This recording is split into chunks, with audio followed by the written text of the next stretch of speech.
Kumar, could you please confirm whether my screen is visible? Yes, you can start, Parul. Okay. Good morning, everyone, and welcome to today's episode of Science Solution. I am Dr. Parul Tomar, Commercial Marketing Manager in the Science and Lab Solution Division at Merck, and I'll be your host for today. Who we are? We are Merck, a vibrant science and technology company. We have over 58,000 employees who help us search for answers to some of the most pressing questions of the future. We believe in science and technology as a force for good, and that is what has driven our work since 1668. Our curious minds are present in more than 66 countries across the world. At Merck, we have three major divisions that help us in solving our customers' problems. One of them is healthcare, wherein we are a leading company in specialty pharma markets. We put patients at the center of everything we do. We help in creating, improving, and prolonging life. In life sciences, we are a leading, again, life science company. We solve science toughest challenges and accelerate access to better health. In our electronic division, we help in supporting with high-tech material solutions. We are the company behind the company advancing digital living.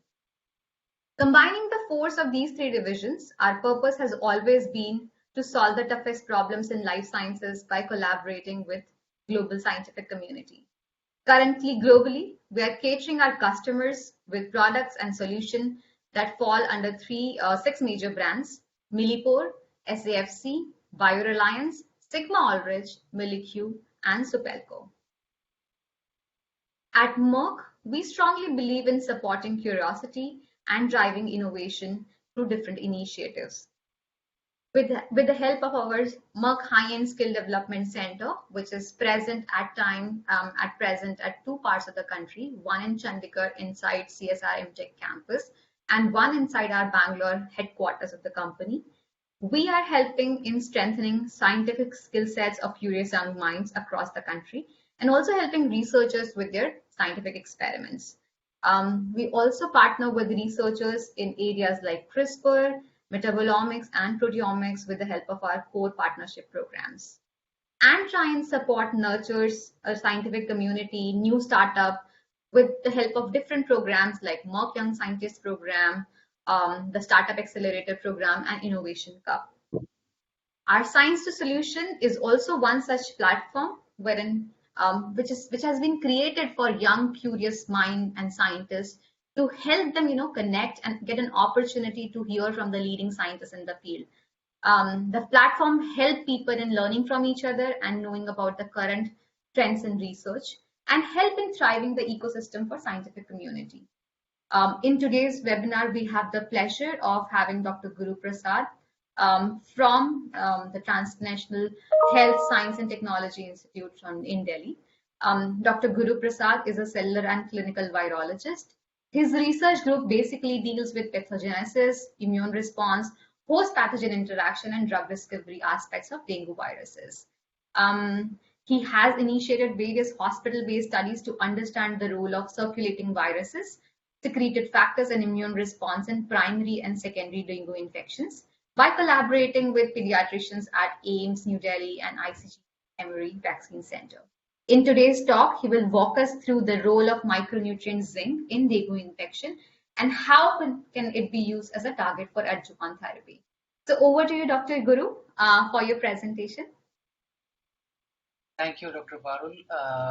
Thanks, sir. Can share my screen, right?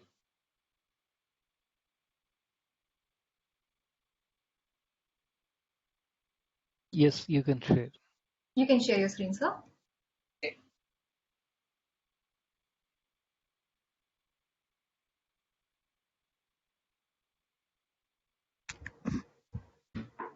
Can you see my screen? Yes, sir, we can see your screen.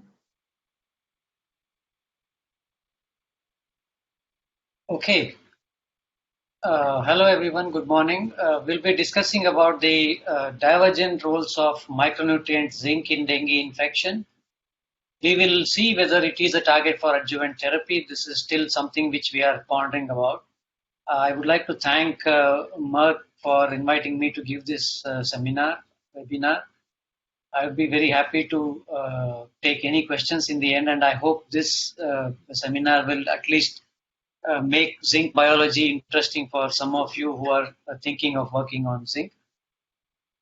I would like to start by remembering Professor Ananda Prasad, who is the pioneer for zinc biology. So it was way back in 1960, his seminal studies on zinc deficiency and how zinc deficiency leads to disease and growth retardation led to the foundation for all the information we have about zinc today. So he has had a prolific career and has influenced many groups who have taken up researching on zinc as their passion and as their life goals. So today's presentation will be dealing about understanding the role of zinc in physiological functions. We'll briefly understand how zinc mediates homeostasis, how zinc homeostasis is regulated inside the cell.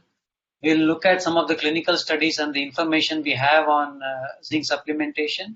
And we'll understand what are flaviviruses with specific focus on dengue, which my lab is primarily focusing on.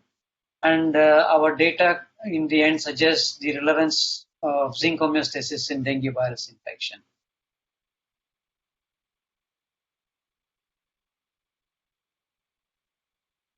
So why are we interested in zinc? As you know, zinc is one of the important micronutrients, and it regulates a diverse array of physiological functions. Most of you probably are aware that zinc-dependent transcription factors regulate both transcription and translation. Zinc is very essential for cell cycle, and zinc deficiency actually plays a role in determining cell fate and triggers cell death. One of the well-characterized role of zinc is in its role in mucosal immunity and regulating permeability barrier functions. And zinc has been shown to act as a second messenger and plays a very important role in brain functions. The two important functions that are relevant to infectious disease biology is really the role of zinc in immune response and its role in oxidative stress responses.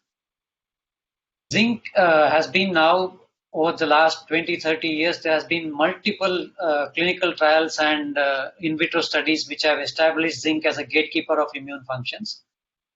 Now we know that zinc deficiency actually triggers an inflammatory cascade and also leads to oxidative stress because of accumulation of reactive oxygen species. Zinc deficiency also causes thymus atrophy and disbalance in Th1, Th2 differentiation. There have been reports of less naive B cells in people who are zinc deficient, which in turn leads to compromised humoral response. And lower numbers of T regulatory response again is a cause of having higher number of Th17 cells, which is again because of zinc deficiency. Of course, excess zinc also leads to opposite functions, although this is mostly an experimentally induced condition and you rarely have excess zinc in your body. So excess zinc leads to suppression of T and B cell functions and overload of T regulatory functions, which again is a cause for suppressed immune system and also leads to direct activation of macrophages. Therefore, a balanced zinc levels in the cells are very important. So zinc homeostasis plays a very important role. For the purpose of today's talk, the antioxidant functions of zinc becomes very relevant.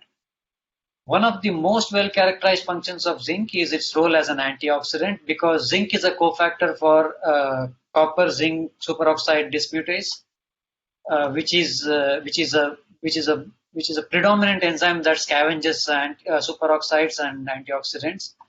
The MTF1 transcription factor acts as a zinc sensor and leads to upregulation of metallothionein genes. So these metallothioneins act as zinc sink in the cells. So they play a very important role in scavenging antioxidants. Lipid peroxidation is an event triggered by heavy metals, mostly transition metals like zinc, copper and iron. And zinc plays a very important role in competing with iron and copper and inhibiting Fenton reaction, thereby protecting the membrane structure and preventing lipid peroxidation. And as a transcription factor, cofactor for many transcription factors, zinc plays a very important role in regulating NF-kappa B functions, antiviral responses, and also regulating DNA damage repairing proteins. Therefore, as discussed in the previous slides, zinc plays a phenomenal role in regulating variety of physiological functions. No wonder that zinc deficiency is a major problem.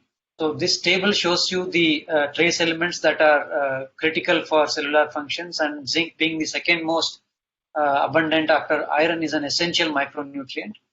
10% of human proteome is regulated by zinc, and you would be surprised that 23% of the world population is zinc deficient, and most of this deficiency is in developing countries. About 35% of the children in again developing and low and middle income countries have zinc deficiency, and most of these children are under 2 years of age. And an estimated 800,000 people die due to zinc deficiency every year. This is as per the WHO estimate. And most of these deaths happen in children under 5 years of age. Therefore, it is very critical that children under 5 years are well nourished and have zinc sufficiency to deal with many of the infections that they see in their early years of age. So why are we interested in zinc?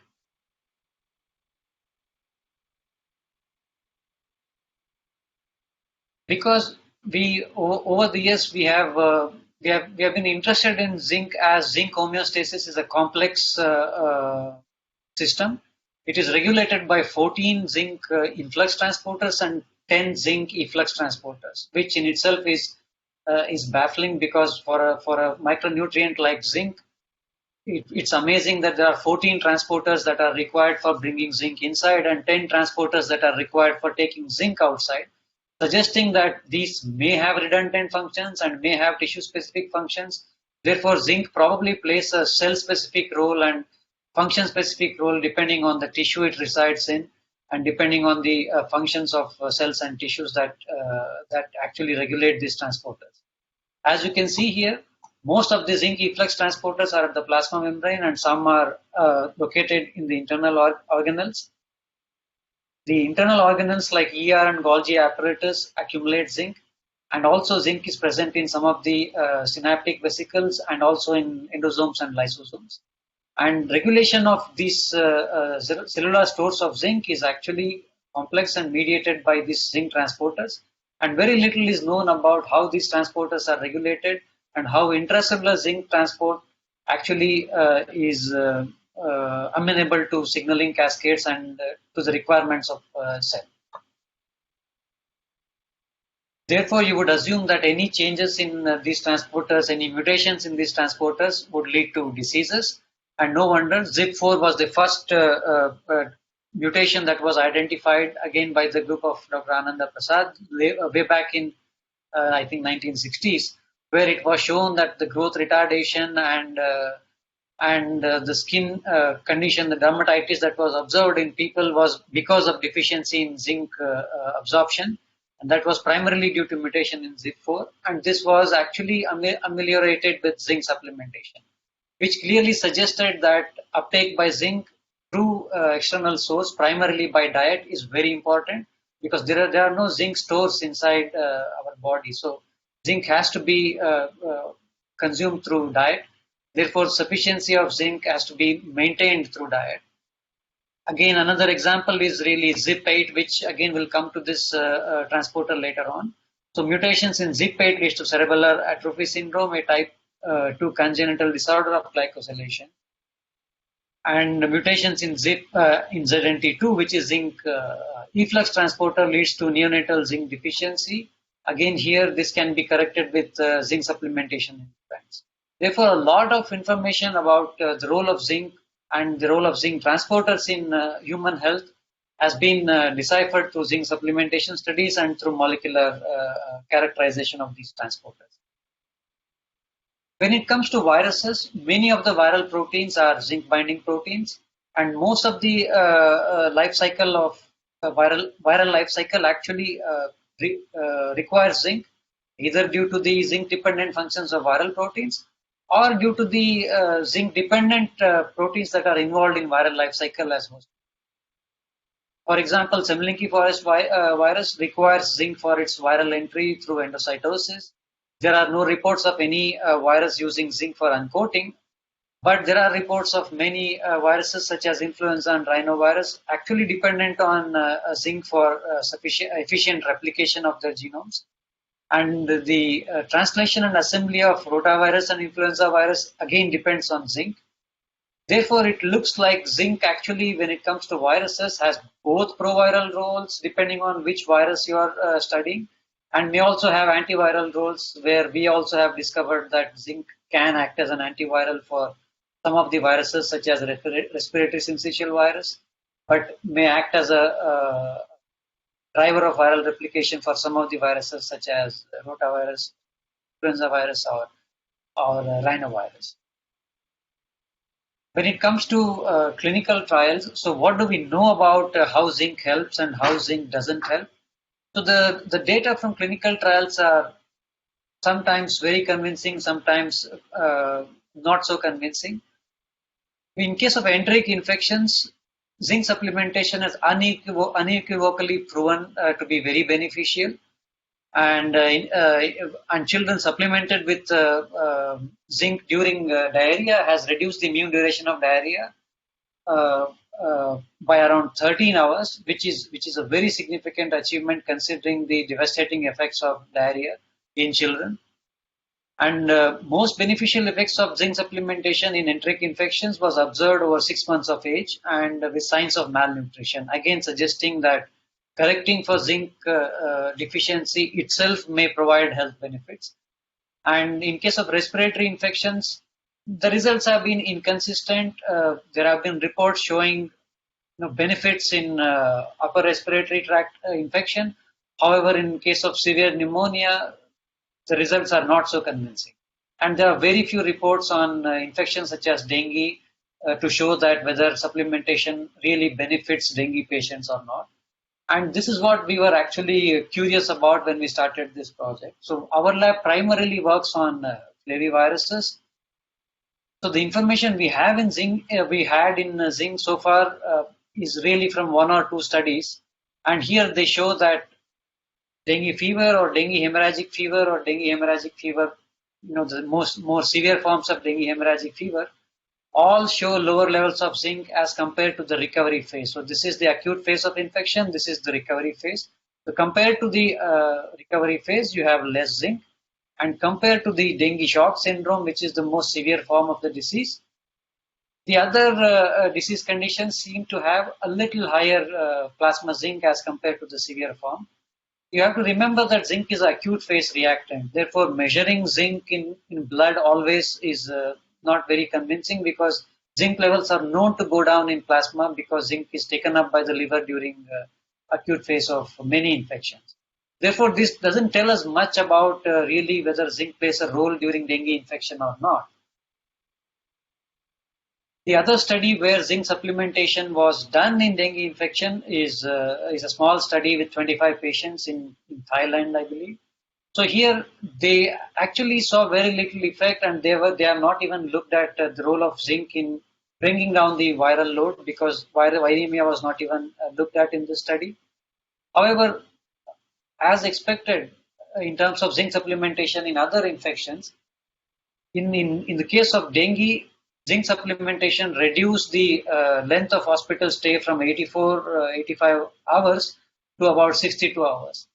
So if you think of this during a peak epidemic period of dengue every year, it's a very significant improvement and very, very significant reduction in the burden of hospitalization on people. So it suggests that actually supplementing zinc in dengue patients may have certain benefits, although we really don't know the mechanism of how zinc benefits dengue patients. Is it benefiting directly by acting as an antiviral, or is it an overall benefit to the immune system, which helps in recovering from the illness? Therefore, our interest was to really look at what happens to dengue in flaviviruses. So our lab primarily works on flaviviruses, and most of you know flaviviruses.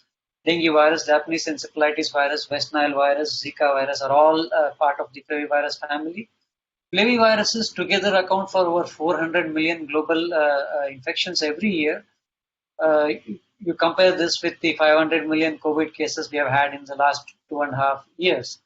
So by far these mosquito-borne viruses, mostly mosquito-borne viruses, are one of the major burdens of disease in the world. They are all vector-borne infections. There are animal reservoirs, so most of them are zoonotic infections.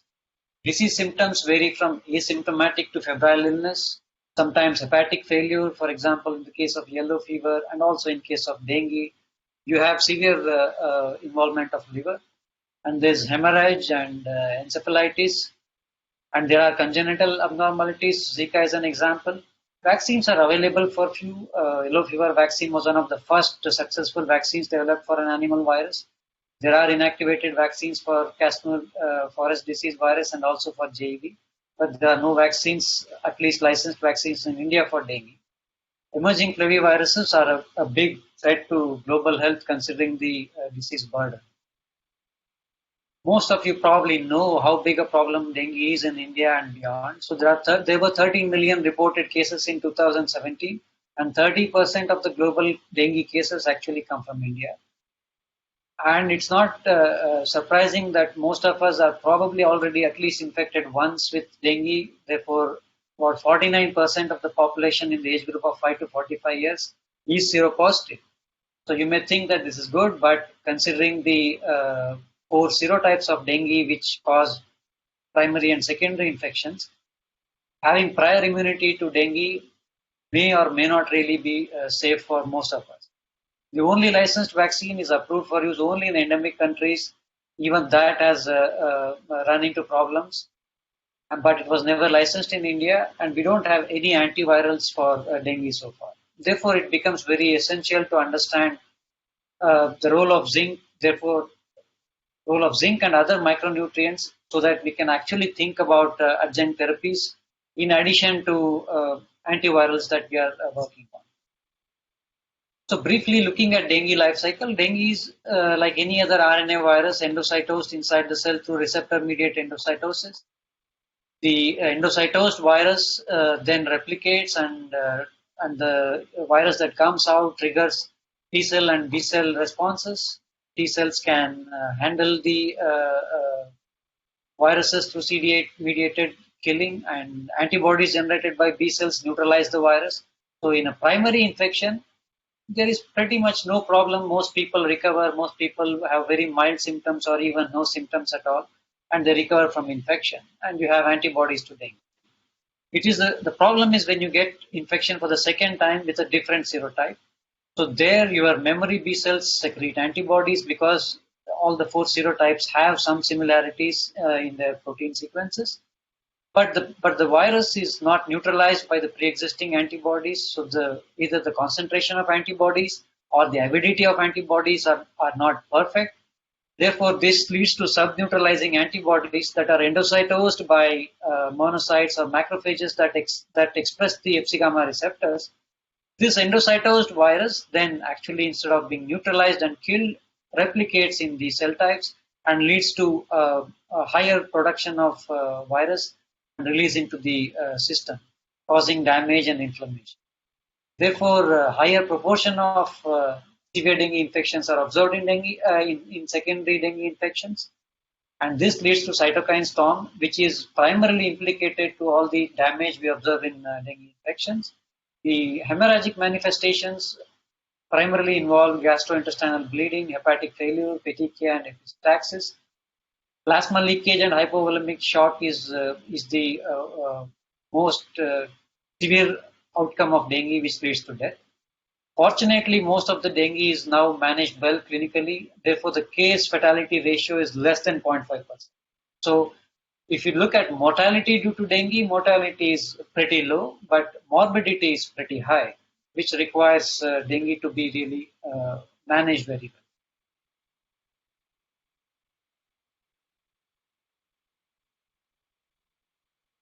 So just a brief description of flavivirus genome. So dengue is a positive strand RNA virus. It encodes for 3 structural proteins and 7 non-structural proteins.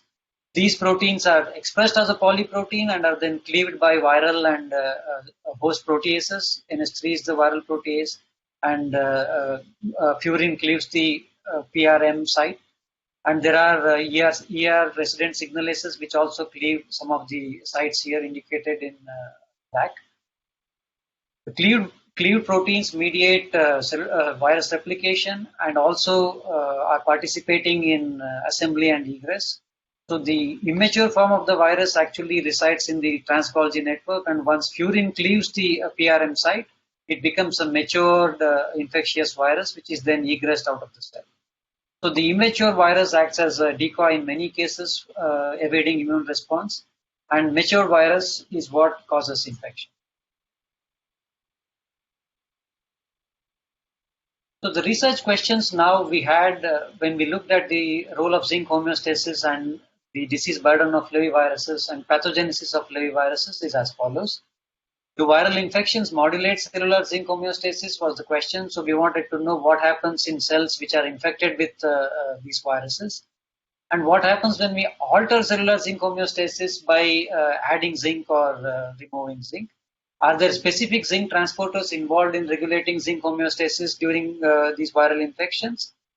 And what are the zinc-dependent cellular pathways that are critical for viral infection or for host responses to these infections?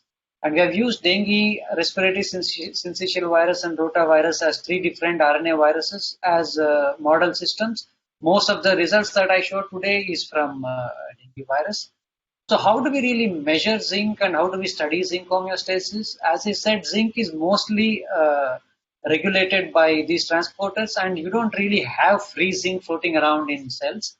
So most of the zinc is actually present in protein-bound form and mediated, and the transport is mediated by these transporters.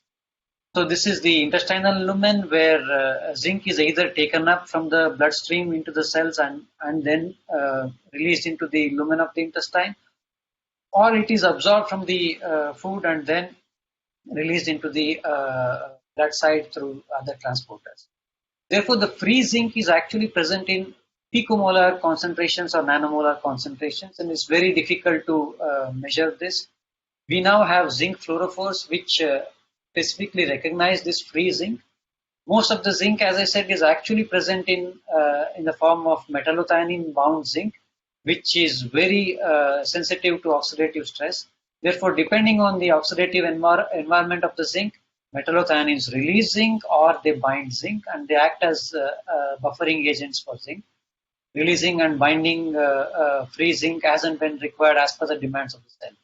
So therefore, the zinc is present either in cellular organelles like Golgi or ER, they are present in small vesicles, or they are in the extracellular environment, and all these three forms of zinc can be measured by different techniques.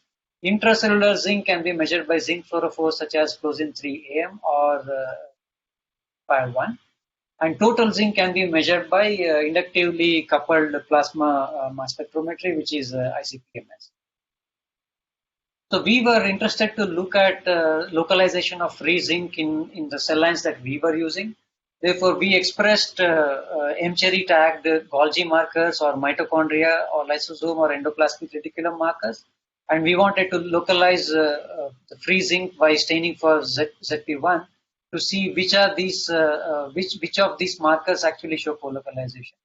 As you can see here, free zinc as stained by ZP1, nicely colocalized with Golgi markers.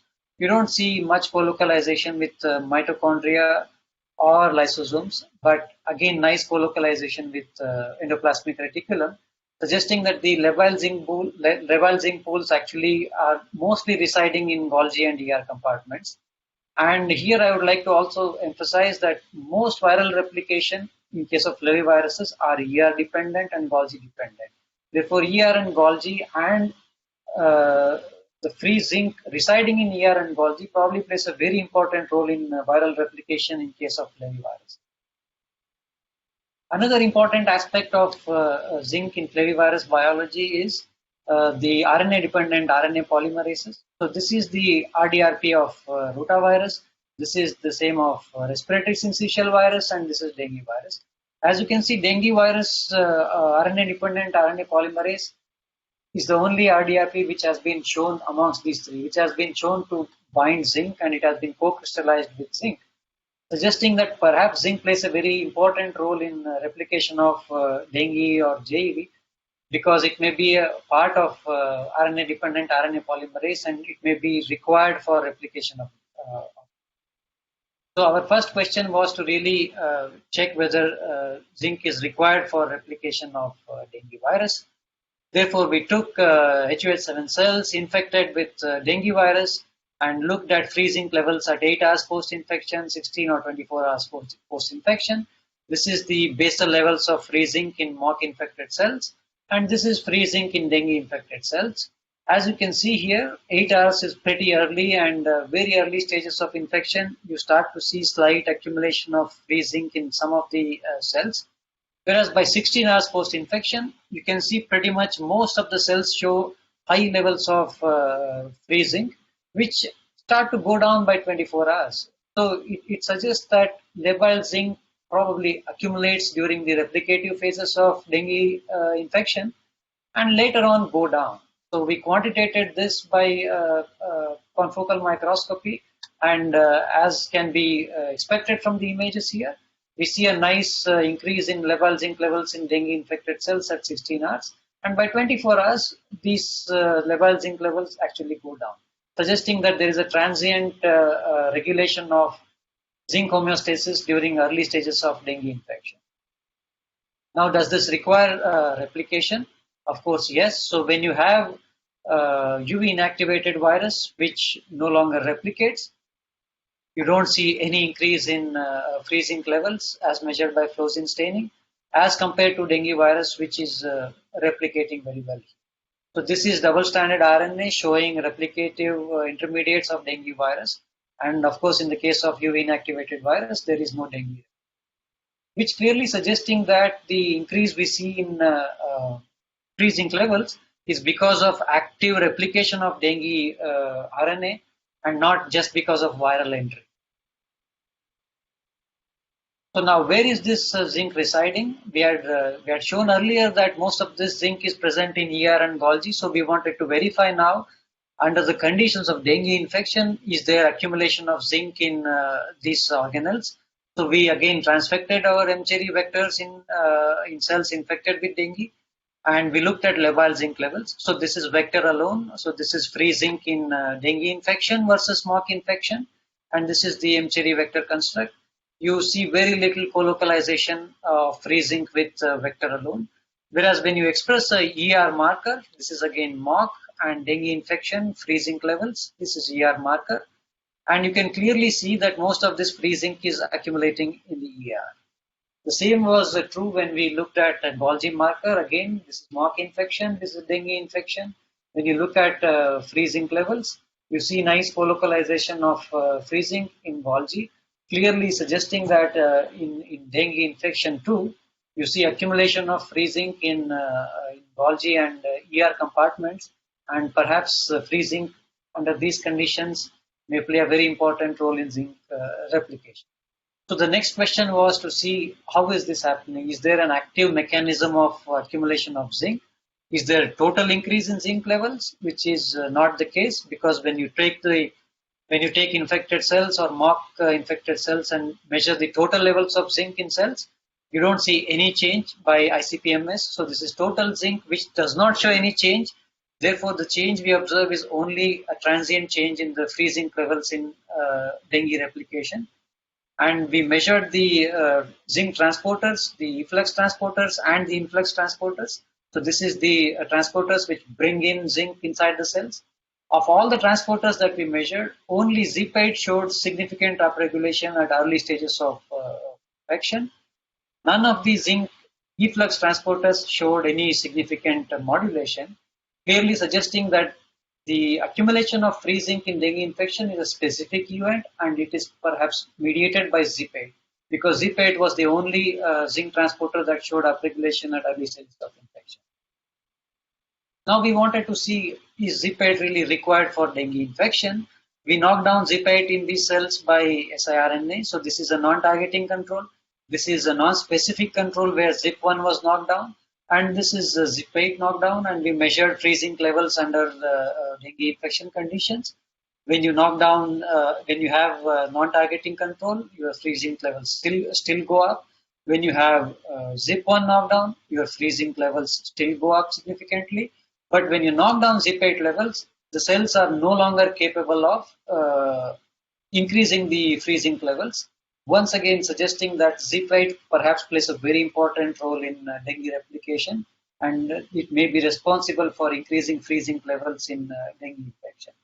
Now, when you knock down zip-8, you also see a significant reduction in viral titers at very early stages of infection.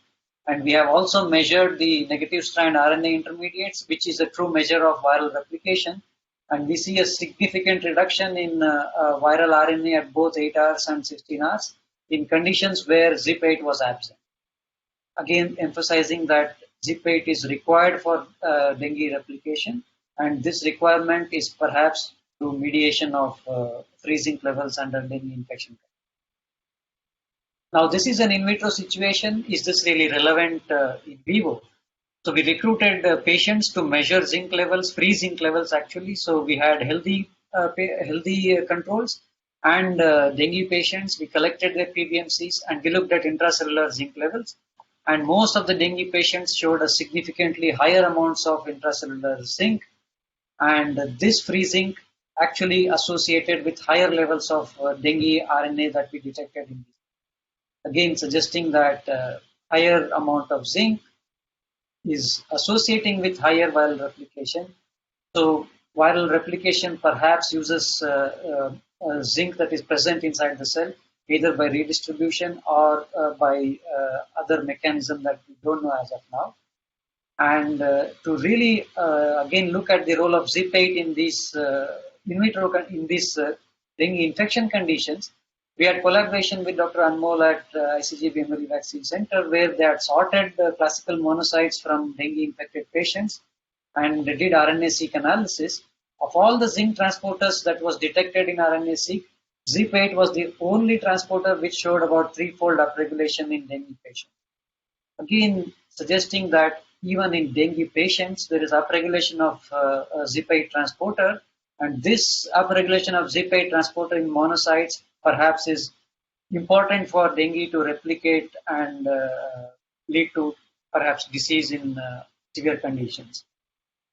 So therefore, higher intracellular zinc levels associate with higher dengue copy numbers, and the classical monocytes which are primary targets for dengue virus to replicate also show upregulation of zip-8. Now, what happens if we really add zinc under in vitro conditions? This was something which we could test in our cell culture models. Surprisingly, when we added zinc, there was absolutely no effect of zinc on dengue infection at all. So dengue infection was unperturbed with zinc supplementation. Whereas respiratory syncytial virus showed inhibition when we added excess zinc in the media, suggesting that even amongst RNA viruses, zinc probably plays divergent roles. This was again verified in HUH7 cells where zinc actually had no role at all upon supplementation, suggesting that adding excess zinc actually is not beneficial to the virus or to the host under in vitro conditions. And dengue virus perhaps uses the intracellular zinc stores for replication without really depending on enhanced uptake of zinc. So now the question was, how do we really alter zinc homeostasis? So zinc supplementation had no role, therefore we relied on depletion of zinc by zinc chelator, which is TPEN. It is a zinc-specific chelator which has higher affinity for zinc rather than other divergent cations. To our surprise, when we added when we added TPEN to the culture medium, dengue infection was almost completely abrogated, suggesting that zinc actually is absolutely essential. So you should note that adding TPEN does not remove all the zinc. It only brings down the zinc levels by about 40-50%. This is as measured by free zinc levels, by measuring the free zinc levels. So when you remove zinc, dengue virus is not able to replicate. At the same time, the same compound, which is TPEN, actually leads to enhanced infection in case of RSV. Therefore, zinc again here, depletion of zinc also has an opposite effect as supplementation of zinc, where you reduce zinc levels, respiratory syncytial virus infection goes up, whereas dengue virus infection goes down in the same cell, suggesting that zinc plays very critical role in a virus family specific manner, and it's very essential to study the role of zinc and zinc transporters in these RNA viruses. Therefore, we wanted to now understand what are the pathways that are perturbed upon zinc depletion condition. We did RNA-seq analysis before that. So we verified this zinc chelation also for other flaviviruses like Japanese encephalitis virus, and we see the same effect. Like dengue virus, Japanese encephalitis virus also is inhibited, whereas no effect on rotavirus, increased infection in respiratory syncytial virus, suggesting that zinc chelation specifically blocks flaviviruses and has no effect on either rotavirus or respiratory syncytial. So we were interested now to understand the pathways that were actually modulated upon zinc depletion, and surprisingly, we detected that NF-kappa B complex was one of the major nodes upon zinc depletion, indicating that zinc depletion actually activates NF-kappa B and also the HSP70 complex as part of the ER stress. Therefore, both ER stress and oxidative stress are probably induced during zinc depletion conditions, which may be detrimental for dengue replication. So this we showed in collaboration with Soman Basak at NII that indeed under conditions of TPEN treatment, you do see higher DNA binding activity of NF-kappa B, and this is the control showing OCT1 binding is not perturbed. Therefore, zinc depletion in our conditions leads to activation of NF-kappa B and leads to induction of antiviral response, which blocks specifically viral replication in the case of dengue or J. So now we wanted to understand what is the role of zinc as an antioxidant under these conditions, because NF-kappa B is also known to induce oxidative stress responses. So as expected, when you add zinc, zinc brings down the reactive oxygen species levels in zinc supplementation conditions by 24 hours. The baseline levels of reactive oxygen species also go down, suggesting that zinc is a potent antioxidant. Now, what happens when you add TPEN, which is a zinc chelator? You see the opposite. The reactive oxygen species slowly starts going up. As short as 8-hour treatment is sufficient to induce or increase the reactive oxygen species by about twofold. And by 24 hours, you do see a 4-fold induction in reactive oxygen species level, suggesting that zinc depletion actually triggers a stress response, and that leads to increase in reactive oxygen species. And now, is this really detrimental for dengue replication? Is something which we were interested to investigate. So when we looked at DMSO and TPEN treatment conditions, so this is fluorescence microscopy showing dengue infected cells. You add TPEN, absolutely you don't detect any of the dengue infection through antibody staining. But when you supplement with zinc and add, when you have TPEN plus zinc, you don't see any effect of TPEN, clearly suggesting that zinc is capable of reversing the effect of TPEN, but none of the other divalent cations were capable of reversing this effect, suggesting that zinc is very, TPEN depletion is very specific to zinc, and only zinc can reverse this effect. Now, when we add antioxidants such as epsilon and ER stress inhibitors such as salubrinol, you do see reversal of the effect same as zinc, suggesting that both oxidative stress and ER stress are involved in antiviral action of TPEN. And when you really mitigate this antiviral action by adding antioxidants or ER stress inhibitors, you no longer get the inhibition that you see by zinc, suggesting that both ER stress and oxidative stress are antiviral pathways for dengue infection. And none of the other inhibitors such as nitric oxide inhibitors or other scavengers of reactive oxygen species or superoxides had no effect on TPEN, again emphasizing that oxidative stress is the key for inhibiting dengue virus upon zinc depletion. Now, how do we really verify this in vitro conditions in the dengue infection conditions? So we again had a cohort of patients where we had dengue and other febrile illness. We measured reactive oxygen species in these patients. As you can see here, in other febrile illness, there is nice induction of oxidative stress responses, indicating that it is an antiviral response or a anti-inflammatory or a response to overcome infection. Whereas in dengue infected patients, there was suppression of reactive oxygen species. Unfortunately, the sample numbers were very low to actually associate this increase in reactive oxygen species with disease severity. Nevertheless, it clearly suggests that dengue actually suppresses oxidative stress. When we looked at different cell types in dengue infected patients to see which of these cell types actually show suppression of reactive oxygen species, we observed that of all the cell types that we have seen, right,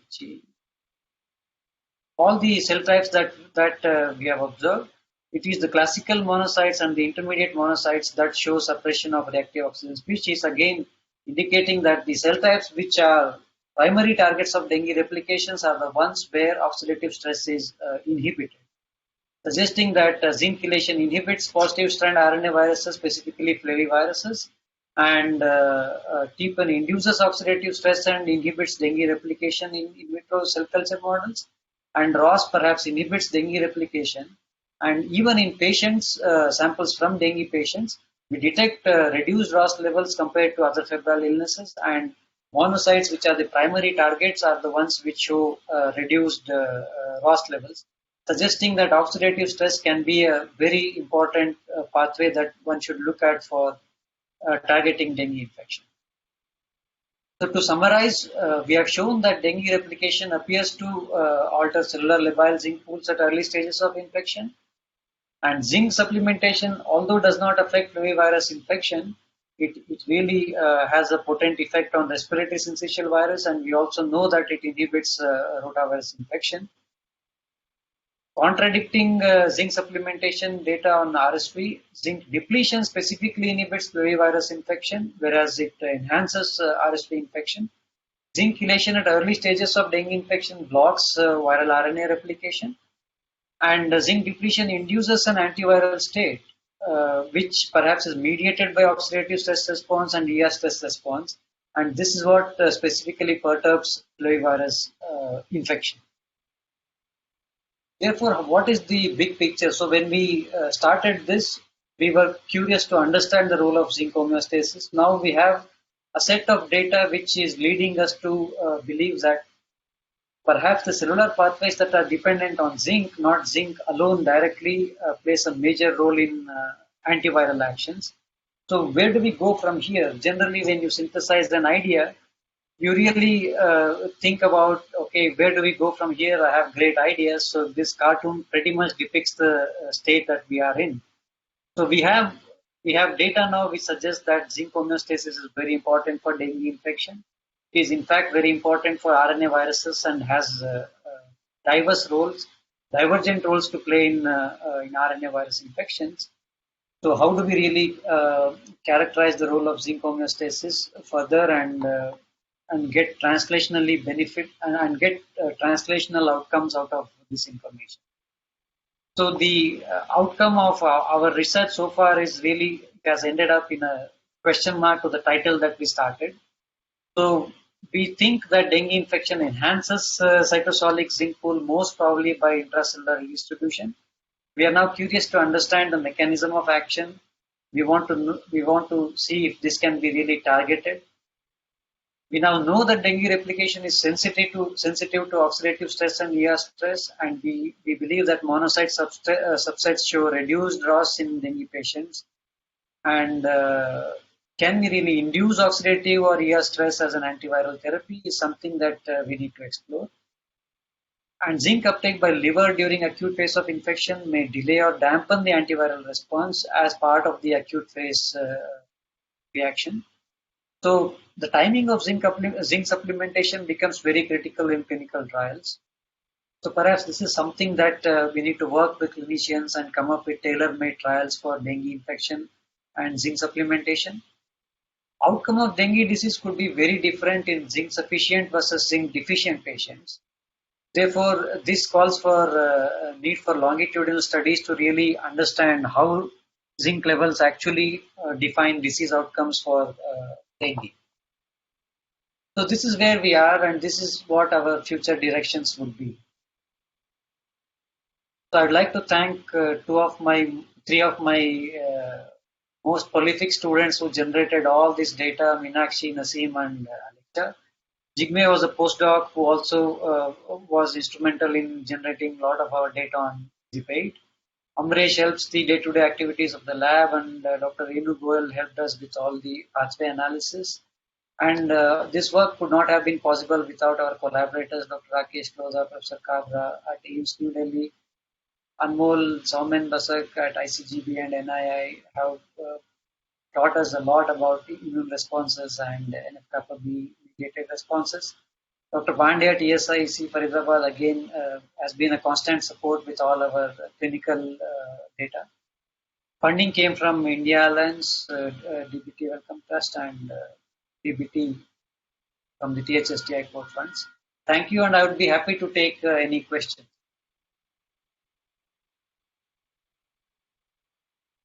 Thanks, Dr. Guru, for a wonderful presentation. Kumar, could you confirm whether I'm audible?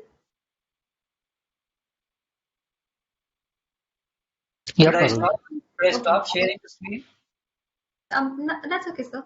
You can stop sharing. Dr. Guru, we got tons of questions while you were presenting. And since we also had a contest ongoing about, best question. So we have some questions that Dr. Guru has helped us in picking and some we have picked and we're gonna ask them during this session. So the first question that we wanted to ask you, Dr. Guru, is from Vanshika from Delhi University. She wanted to know that, zinc is an important, component for non-specific immunity. But then there are zinc-dependent viral protein also. Is it possible that zinc supplementation might worsen the disease? Our data actually suggests that zinc supplementation may not have a significant effect on dengue per se, because there is sufficient zinc stores intracellularly. So zinc anyway is taken up by liver during any infection. So whatever zinc is needed by the virus, probably virus can get it from intracellular stores. So zinc supplementation may not make the outcome severe. Contradicting to this opinion, I would say zinc supplementation in general may have a beneficial effect on the immune response, because it might help in both adaptive and innate immune responses. Of course, it is true that many of the viral proteins are dependent on zinc. So depending on the timing, that's why I said timing of supplementation may become very critical. If you are really supplementing during active phase of viral replication, we don't know whether that would actually help the virus. But it's very difficult to do these studies in the context of a human infection.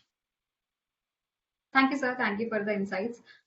We have one more question from Palak from Delhi University. She's saying that, so you showed that there are many zinc receptors, but effects are majorly mediated by ZIP8, which is coincidentally also a major transporter of iron inside the cell. Does iron metabolism and free-bound concentration also get affected during dengue? If there is a crosstalk over there, and can we also consider zinc, iron together with zinc when we are thinking about adjuvant therapies?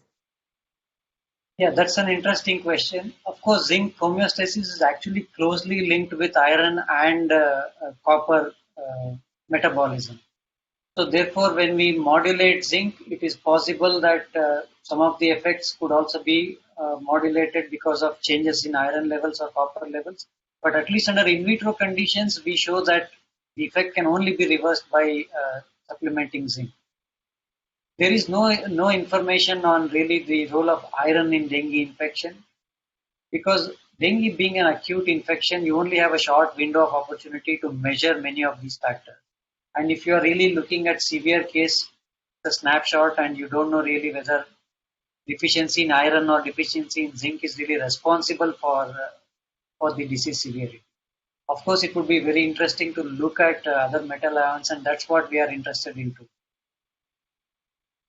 Yeah, I mean, because people with reduced level of iron, in general iron deficiency anemia, they tend to show a bit more heightened response toward dengue infection. And maybe you never know. There's a If you have seen some of the COVID-19 reports, actually there's iron overload in COVID-19 infection.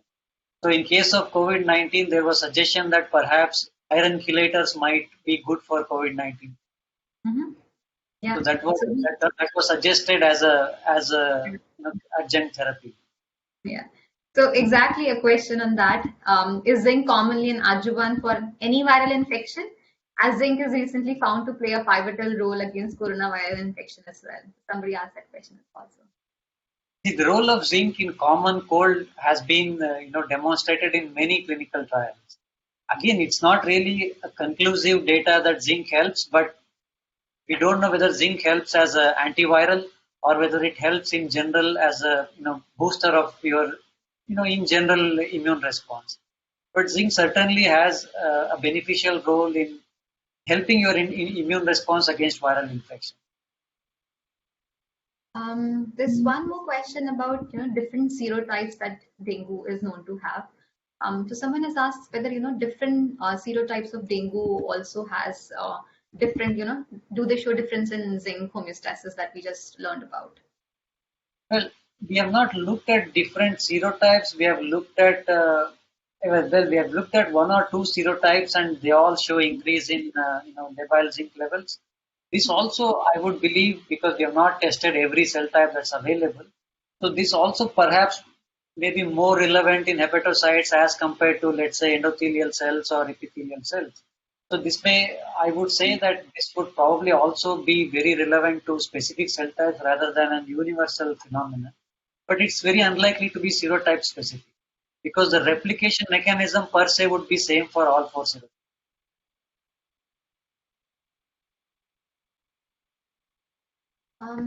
So I think there's one more question that so vaccine seems to be impossible for dengue virus due to antibody enhancement.